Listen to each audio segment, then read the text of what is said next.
What if I tell you the Central Park of New York we have fun in today has a very sad and dark story behind it? Or should I say, underneath it? Exactly. There are hundreds of black people buried under the Central Park of New York City, yet no one talks about it. And hundreds of millions of people are not even aware of anything like it. So what is the story? Why did it happen? I've put the whole story in a straightforward and correct timeline. So come on, let's go back, way back, in time. In the year 1800, black people from Africa are slaves to many white elites of New York City. In fact, the historical records show that there are around 20,903 registered African slaves. And this is such a huge number. Some people are made to work without freedom. Now, the elites of New York are stopping slavery. Family after family, the slaves are being set free. It's now 1810. The number of slaves in New York City is now 15,017. It has decreased by 5,000, but it's still a huge number. Even though rich white people are stopping slavery and not taking slaves, there are still others who keep them. But because the change has started, there's a hope that there will be no black slaves in New York City in future, no matter how much time passes. After another decade, the year is 1820 now. A big part of New York City is still not populated. The overall population of New York City is very low and lives in Lower Manhattan. So aside from Lower Manhattan, most of the area is hilly because it hasn't been developed or inhabited yet. As for Lower Manhattan, this area is dense with population. All of the land is owned by whites, and the only blacks that live here are the ones that are slaved by white people. The number of black slaves has decreased again. Now there are 10,088 black slaves in the city. The history of blacks will not change until this number goes to absolute zero. As long as there is even one white household with a black slave, there will be no freedom for all of the blacks. So the black people are hopeful that with each coming decade, they will have more and more freedom till a date will come when there will be no slave in New York City. All the black people will be free to live and love as they want, without any white masters treating them like animals. Thousands of African slaves were set free in the past decades. Some of them went back home, and others moved outside the city to live freely, even if they're living there without permission. Sadly, many of the freed slaves couldn't survive after gaining freedom. They faced tragic deaths from starvation and diseases because they had no food and no shelter. Still, they chose to die in freedom rather than live in slavery. The year now is 1825, and the uptown area is available to be bought. An African person is about to do something important. They're gonna buy 3 pieces of land in uptown and make history. His name is Andrew Williams, the first ever black person in the history of New York City to own a piece of land. And he's totally unaware that this act of buying land will be the start of a black community in New York City. In the Lower Manhattan, black people that are free now have started applying for jobs, and it has produced racial tensions in the city because white people are now in competition with black people for the same jobs. No doubt, Lower Manhattan is now very dangerous for black people. Violence is increasing as the black people continue to roam the city and apply for jobs. In Uptown, more black people are purchasing land near the lots bought by Andrew Williams. African people have a tradition of living in close-knit communities, and they see this as the best way to live. They're not changing this way of life, so more and more parts of Uptown are becoming home to Africans. 5 years have passed, and the year is 1830. The New York City has only 75 African slaves left, and you might think it's a small number, but that is not true. Even 1 is a very big number when you enslave a life. Uptown now has a black community with proper homes. In fact, the 82nd and 89th streets of the Uptown are only home to African people. The name of this growing community is Seneca Village. The residents of this area have bought this land with their own money. It does not only have homes, but it also has a school and church as well. The people of this community are living a happy life. Sure, the nearby area is still mostly countryside, and this community is very far from Lower Manhattan, but black people are there to support and care for each other. Seneca Village has become a safe haven for African people. Another great thing about owning land is that African blacks now have the right to vote. According to the laws, anyone who owns property can have the right to vote. And the residents in Seneca Village all legally own their property. They have the proper documents. Now they can vote for their future. Good times are coming for them. The year is 1840 now. Only 4 black slaves reside in New York City.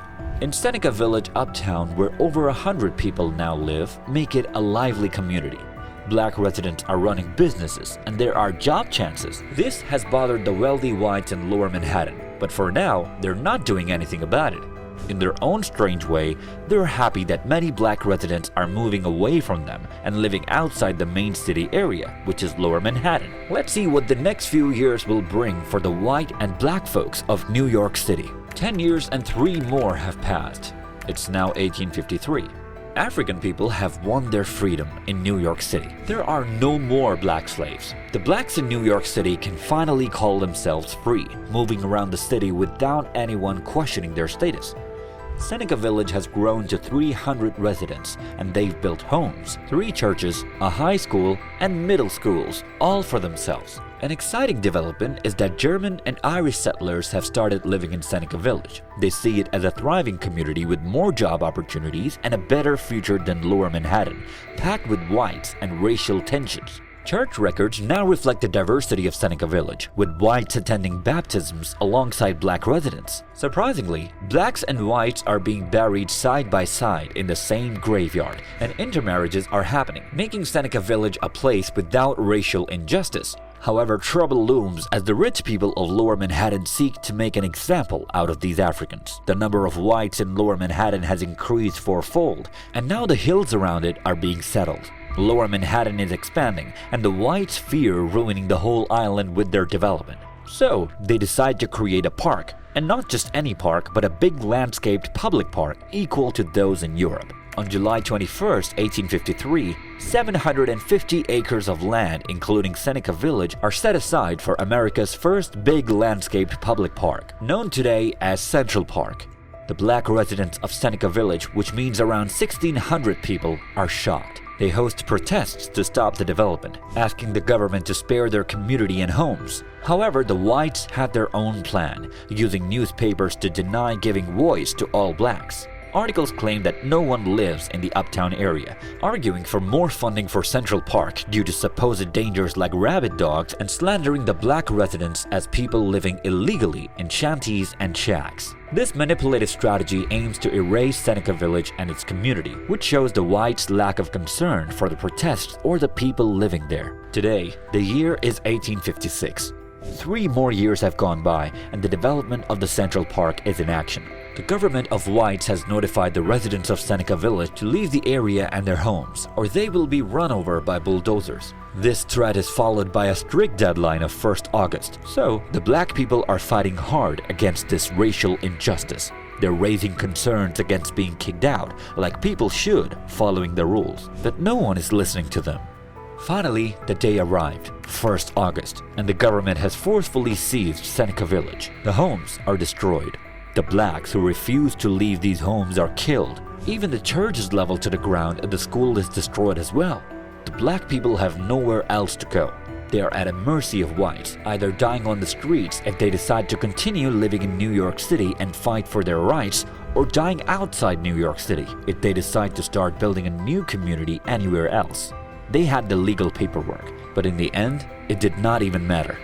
Many years have passed. The year is 2011, and a group of archaeologists is excavating the remains of Seneca Village. They have found 250 objects and homed them in New York City's archaeological repository. These objects include porcelain wares that were very expensive back in the 1850s. This means that the blacks of Seneca Village were very wealthy. Only the elite class whites had porcelain wares and blacks of Seneca Village, as is evident now. Aside from porcelain wares, archaeologists have found a comb, smoking pipe, roasting pan, and a part of toothbrush. These items might be common today, but back in the day, only wealthy people had these. The 1855 census record has been revealed, and it tells a different story. Seneca Village wasn't a shanty town or squatter's land, as some newspapers claimed in the past. Instead, it was a community that valued education. The census highlights that Seneca Village was a working community with a middle-class lifestyle. Finally, on August 1st, the government forcefully took over Seneca Village. They destroyed their homes, and those brave black folks who stood their ground faced violence. The church, a symbol of community, and the school, a place of hope, were ruthlessly torn down. Now the black people find themselves in a tough situation. They're at the mercy of the whites, either risking their lives on the harsh streets if they choose to stay in New York City and fight for their rights, or heading outside the city to start anew, facing uncertainties. Despite having all the legal paperwork in order, it seemed worthless in the end. It's like they had no say or choice in the matter.